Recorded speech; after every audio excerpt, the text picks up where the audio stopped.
Hello everyone, welcome once again to the Balbido Evangelistic Ministries verse of the day.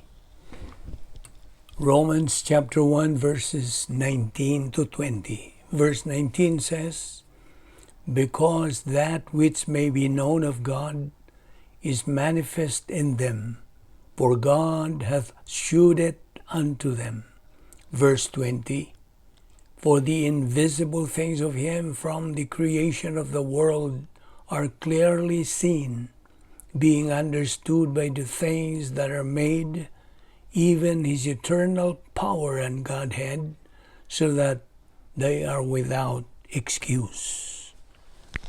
Now this is the age of accountability, or God consciousness. The age of accountability is the time a child reaches a point of God consciousness.